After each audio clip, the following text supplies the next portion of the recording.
अस्सलाम वालेकुम नाज़रीन, मेरा नाम गुलाम मुर्तज़ा है। न्यूज़ प्लस की खुसूसी ट्रांसमिशन के साथ एक खुसूसी किस्त के साथ हाज़िर खिदमत हूँ मैं।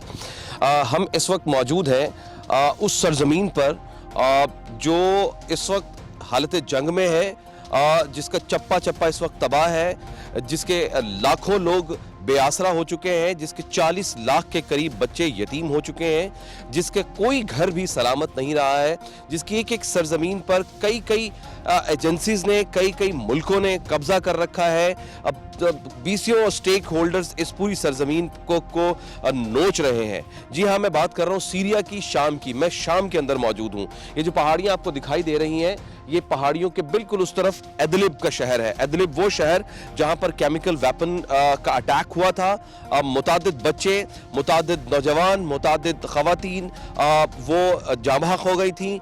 ये वो जगह है, ये वो सरजमीन है जहाँ पर ये ठंडी हवा चल रही है, खूबसूरत हवा चल रही है। हम जरा सेफ एरिया के अंदर है।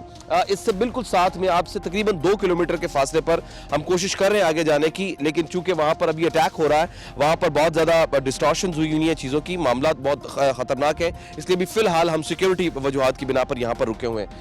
ये जो आपको दरख्त छोटे छोटे दिखाई दे रहे हैं, ये जैतून के दरख्त हैं। और बिल्कुल इसके साथ साथ ये जो सड़क जा रही है, ये दरअसल सड़क नहीं है, बल्कि ये IDPs के लिए बना हुआ एक बॉर्डर है।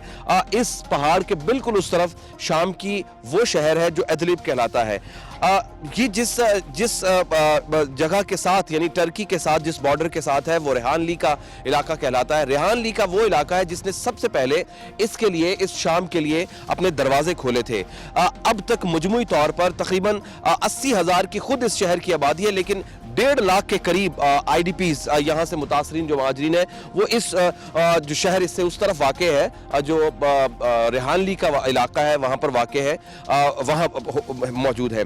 तकरीबन 40 लाख इदलिब में, इस पहाड़ी के उस तरफ 40 लाख लोग अभी भी ट्रैप है, जो कि बड़ी खतरनाक सूरत हाल है। सिर्फ खतरनाक सूरत हाल नहीं है, बल्कि यहाँ का मजमूई तौर पर जब हम देखते हैं इस इलाके का, क्योंकि बिल्कुल हम एज पर खड़े हैं, इसके बिल्कुल मेरे पीछे तकरीबन कोई 100 मीटर के फासले पर बॉर्डर है। बॉर्डर के उस पार टर्की की सरजमीन है और वहाँ पर मुख्तलिफ NGOs काम कर रही हैं और अच्छा ट्रीटमेंट कर रहे हैं।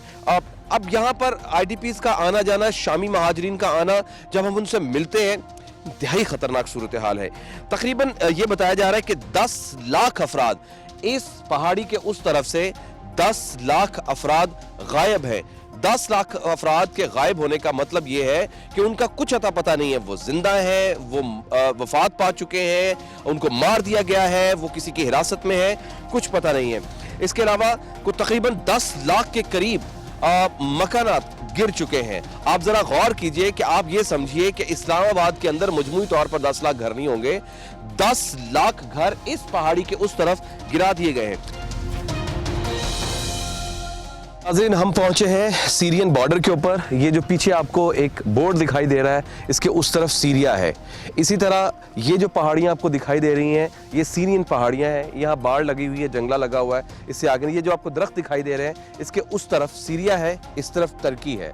इसी तरह मजमूई तौर पर ये जो आपको इस तरफ की पहाड़ियाँ दिखाई दे रही हैं, ये भी सीरियन है। वो जो आपको पीछे वाइट बाढ़ दिखाई दे रही है, वो इस तरफ टर्की है, उस तरफ सीरिया है। हम इधर से दाखिल होते हैं और शाम के अंदर चले जाते हैं। हम बहुत देर से यहाँ कोशिश कर रहे हैं कि यहाँ पर हमें इजाज़त मिल जाए। हम बहुत दिनों से यहाँ ट्राई कर रहे हैं कि हम सीरिया के अंदर चले जाएं, लेकिन सीरिया के हालात इस कदर टाइट हैं, इस कदर ज़्यादा सख्त है कि यहाँ पर ना कोई अंदर जा रहा है, ना कोई बाहर आ पा रहा है। आप देख रहे हैं कि बहुत सारी गाड़ियाँ खड़ी हैं, बहुत सारे लोग इंतज़ार में हैं, लोग पैदल आए हुए हैं शाम से उस तरफ कि टर्की में दाखिल हो सके। सब लोग यहाँ पर स्ट्रक हुए हुए हैं क्योंकि हालात खासे कशीदा है। सिर्फ कशीदा नहीं है, बल्कि जो उस तरफ के मैसूर लोग हैं, वो अंदर ट्रैप होकर बैठे हुए हैं। अभी इधर आने की इजाज़त नहीं है। सिर्फ ये नहीं, बल्कि हम अगर वहाँ पर जाना चाहें तो हमें हर जगह से कोई किसी तरह की सिक्योरिटी क्लियरेंस नहीं मिल रही है। ना वजारत दाखिला यहाँ की टर्की की हमें इजाज़त दे रही है, ना सिर्फ ये, बल्कि बाकी जो लोग हैं वो भी हमें इजाज़त नहीं दे रहे कि हम अंदर जा सकें, क्योंकि अंदर किसी भी वक्त बमबारी हो सकती है और हमें इजाज़त नहीं मिल रही है। हम कोशिश कर रहे हैं कि हम किसी भी तरह से थोड़ा सा अंदर जा सकें, कुछ घरों से, कुछ लोगों से बात कर सकें, समझ सकें कि वहाँ पर क्या हुआ, कहाँ तक अभी तक मामला पहुँचे हुए हैं। लेकिन मैं मजमूई तौर पर जिन लोगों से मिला हूँ जो अंदर से आए हैं वो ये कहते हैं कि हालात खासे कशीदा हैं, लोग वहाँ पर ट्रैप हुए हैं। ये बिल्कुल इस बॉर्डर से सिर्फ और सिर्फ 2 किलोमीटर अंदर, यानी तकरीबन 2 मिनट से 3 मिनट की ड्राइव पर अदलीब शहर शुरू हो जाता है। वही शहर जहाँ पर केमिकल बॉम्बिंग हुई, जहाँ पर 120 के करीब बंदे मारे गए और उसी केमिकल बॉम्बिंग की वजह से एक ही मिनट के अंदर सारा जिस्म मफलूज हुआ, 120 के करीब बंदे मारे गए। अब से कुछ दिन पहले हमें खबर मिली कि वहां पर एक बस पर अटैक हुआ है और तकरीबन 100 के करीब और बंदे मारे गए। यहां पर 100 की तादाद, 200 की तादाद तो बिल्कुल ऐसे ही है जैसे कि जैसे कोई गाजर मूली हो। अब अजीब तरह के हालात हैं जो वहाँ के मुतासरीन हैं वो बहुत परेशान हैं। आप अंदर से होकर आए हैं, मुझे ज़रा इससे दूर अदलीब के शहर की ज़रा सूरत हाल बताइएगा कि वहाँ पर हालात क्या हैं। मुझे ये खबर मिली है कि कई लाख अफराद अभी भी ट्रैप हैं जो कि किसी भी वक्त बमबारी का सामना उन्हें हो सकता है और वो परेशानी में आ सकते हैं। बिस्मिल्लाहिर्रहमानिर्रहीम। 5 लाख का शहर इदलिब 40 लाख पे मुश्तमिल है। इस वक्त 35 लाख लोग इदलिब में आ चुके हैं। एक वहशत तारी है, जहाज़ की हल्की सी आवाज़ से बच्चे बूढ़े सारे कैंपों से निकल के इधर उधर भागना शुरू हो जाते हैं और हर 2 दिन बाद, 1 दिन बाद यहाँ पे धमाके हो रहे हैं, एयर अटैक्स हो रहे हैं। कहीं से अमेरिका मार रहा है, कहीं से रूस मार रहा है, कहीं से कोई और मार रहा है। वहशत तारी है, एक बर्बरियत का मजहर है। यहाँ पे केमिकल हथियार भी इस्तेमाल हो रहे हैं या दूसरे हथियार भी इस्तेमाल हो रहे हैं। इंसानियत तड़प रही है। लोगों की ज़रूरियत क्या है नदीम साहब वहाँ पे? अब लोगों की ज़रूरियात की हालत यह है, ना खुराक है, ना साफ़ पानी है, ना वहाँ पे टेंट है, ना वहाँ पे कपड़े हैं। जो बुनियादी ज़रूरियात हैं वो वहाँ पे उससे खाली है। ये समझाएं कि मीडिया को अंदर क्यों नहीं जाने दे रहे? यहाँ तक कि हमने टर्किश मीडिया से बात की, यहाँ के मीडिया को भी अंदर जाने नहीं दे रहे। इस वक्त इतना सेंसिटिव हुआ हुआ है कि हर एक दिन बाद अल्टरनेट डे पर अटैक्स चल रहे हैं और इन अटैक्स की वजह से कोई रिस्क नहीं ले रही टर्किश गवर्नमेंट, क्योंकि यहाँ से इजाज़त सिर्फ तुर्क हुकूमत दे रही है। तुर्क हुकूमत बिल्कुल भी रिस्क नहीं ले रही। और दूसरा यह है कि तुर्की के ख़िलाफ़ जो इंटरनेशनल मीडिया ने एक कंपेन चलाई हुई है, उसमें कोई अंदर जाएगा तो वो जाके कोई उल्टी सीधी रिपोर्टिंग करने का बहुत ज़्यादा इफेक्ट हो रहा है। और ऐसे वाक़यात हुए हैं जिसमें उन्होंने सारा ब्लेम टर्किश गवर्नमेंट और टर्किश पब्लिक पर डाला है। तो उस वजह से तुर्की की हुकूमत स्पेशल क्लियरेंसेस के बाद, एक लॉन्ग प्रोसीजर पूरा करने के बाद इजाज़त दे रही है।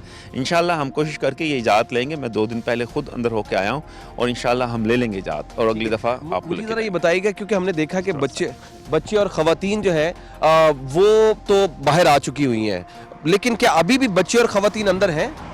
मैंने आपको बताया 40 लाख लोग अंदर मौजूद हैं। उनमें बच्चे भी हैं और ख़वातीन भी हैं, ख़वातीन भी हैं, फैमिलीज़ हैं, मिडिल क्लास लोग हैं। ये लोग अच्छे खाते पीते घरानों के लोग हैं जो बिल्कुल बेआसरा पड़े हुए हैं, बुरी तरह टेंटों में पड़े हुए हैं। और वो टेंटों की हालत भी आप देखेंगे तो आप परेशान हो जाएंगे। राइट। लेकिन जब हम मजमूई तौर पर ये बात करते हैं कि क्या सिर्फ अदलीब शहर ही महफूज रह गया है, तो क्या ये बात ठीक है कि वो महफूज है? इस कदर महफूज है कि ये चूँकि यहाँ से एड जा रही है, तुर्क हुकूमत ने फैसिलिटेट किया हुआ है। और ये है कि वहाँ पे जो ज़ख्मी होते हैं उनको तुर्क हुकूमत ने इजाज़त दी हुई है आने की। डॉक्टर मिले हैं जो कि रेगुलरली सीरिया जा रहे हैं और इन्होंने जो केमिकल बॉम्बिंग हुई, उस केमिकल बॉम्बिंग के जो इफेक्ट्स थे उनको ट्रीट किया, अपनी आंखों से देखा। सबसे पहले वहाँ पर ये पहुँचे, इन्होंने उनके हालात देखे, उन्होंने वहाँ के मामलात देखे और इन्होंने इसको सारे को समझा। ये रेगुलरली वहाँ पर जाते हैं। हम ज़रा इनसे पूछते हैं कि किस तरह की वहाँ पर इंजरीज़ हैं, किस तरह के लोग वहाँ पर हैं, जो केमिकल बॉम्बिंग से शहीद हुए लोग कितने थे, कितने देखे आपने, वहां पर क्या हुआ। हमारे साथ डॉक्टर इब्राहिम मौजूद है। Doctor Ibrahim, thank you very much for giving time. Tell me what is going on inside of the Syria and what had happened at that time when a chemical bombing occurred over there, and what happened after, what was the effect of that chemical bombing and what was the reaction of that chemical bombing over there in Syria? Assalamu alaikum wa rahmatullahi wa barakatuh.